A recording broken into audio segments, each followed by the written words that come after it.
All right. Okay. So, thought I'd give a bit of an update and report on my weekend in Hamilton. So, I was down in Hamilton for the weekend at the Mind, Body, Spirit Fair. Great weekend, actually. Really busy.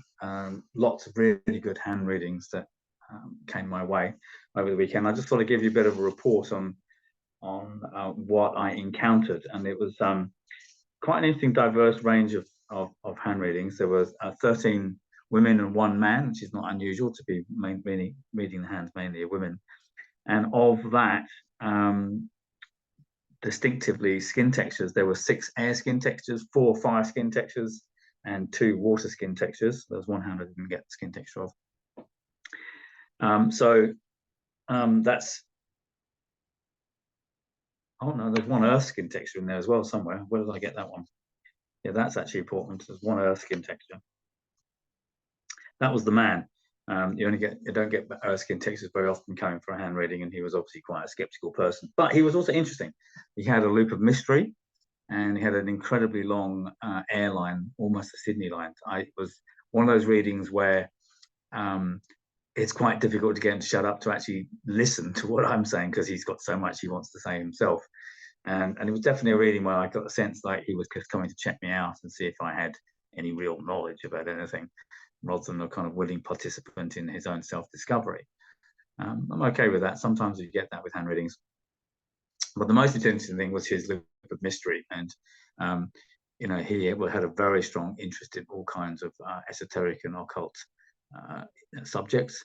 And that was kind of the sort of the big secret that I think he was trying to figure out if I could see from his hand or not.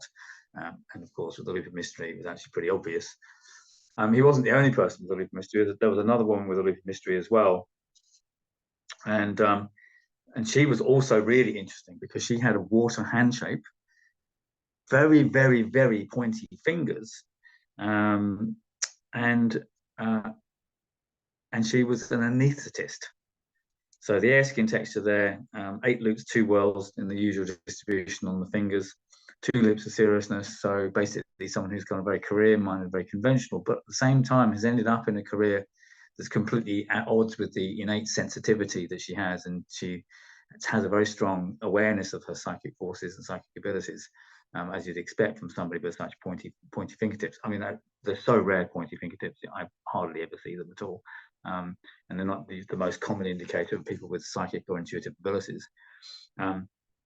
So that was kind of interesting too, and she had the loop of mystery too. So I kind of that was the puzzle of that particular reading was like unlocking. How did you get to be so conventional and yet you're so different? And she was from Liverpool in the north of England and been living in New Zealand for 4 years. So she's clearly got a sense that she needs to do something different. And her day job, which she's obviously incredibly qualified for, you can't become an anaesthetist without a lot of skill training, is clearly not the whole story in her case. So yeah, there was quite a few interesting hands like that, and probably there were a couple though that were kind of really, really majorly significant. And I'm going to show you the handprint of one of them. If I can just share the screen. How do I share the screen? I always forget how to do that. Here we go. Share screen. Okay, boom. So we'll share that screen there. So if you can check this hand out, this is a quite extraordinary woman who came to me for a reading on Saturday. If you look at the hand, I think you probably can see quite clearly down here, this incredibly strong lower minor water line, or Pluto line, if you like. This is a line formation that's not uncommonly seen, but it's very rare to see it it's so clearly marked in the hand here. And you can actually see, if you zoom on it, you can actually see it's not only very strong, but it joins and connects to the the minor earth line, and therefore basically forms a line that runs all the way up the hand like that. And so my first question to her was, okay, so tell me about your addictions. And when I see a line that strong, what we've got here is somebody who's had a strong history of addiction. And in many ways, you can see that when someone's got a line and it goes into the minor earth line, this is something that's been a very big feature of her life. It's almost like her career, if you like. And indeed, this woman had been 28 years a heroin addict. and her whole life journey is basically based around her experience with those drugs, because of course she's now in rehab. She's been clean for 8 years. She's a healer.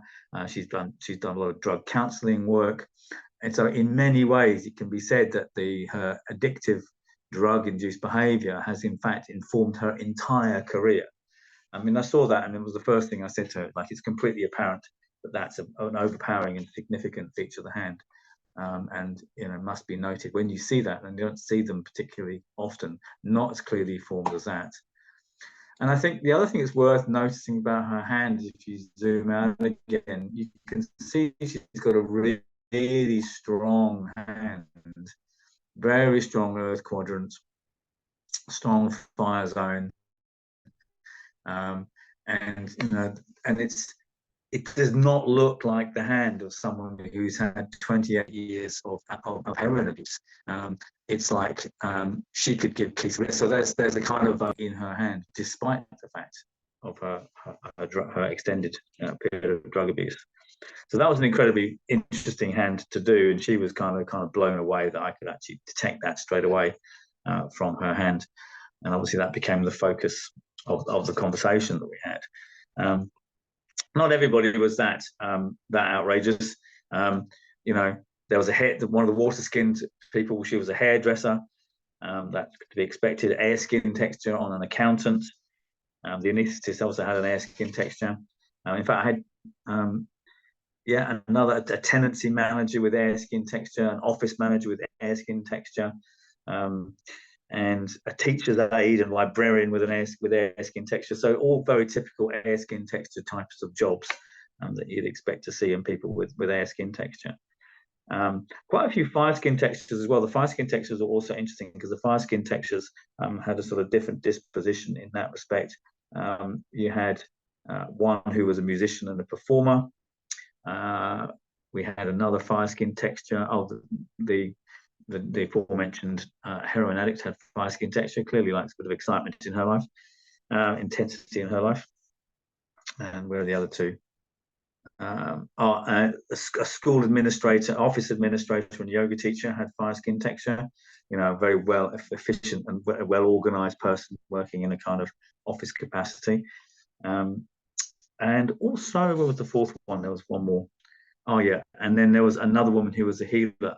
Now that woman was another extraordinary hand reading that I did. So that's the right hand of the woman with the heroin addiction. You can see again the very strong line waterline there. There was a woman with Simian Line.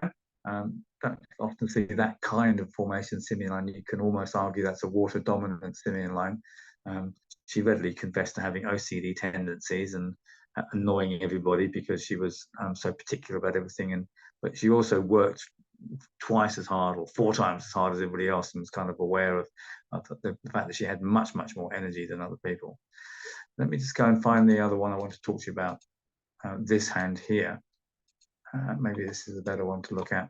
All right, so this woman, another Māori woman, living on the west coast of the North Island, born in 1959, grew up in the 1960s in the kind of poverty and chaos of a large family. She was one of 7 siblings.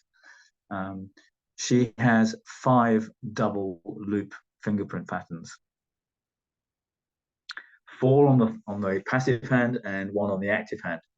Both index fingers, middle finger, ring finger, and the thumb on the left hand, on the passive hand, and then just the 1 on the active hand on the thumb. And describing the life of somebody with 5 double loops was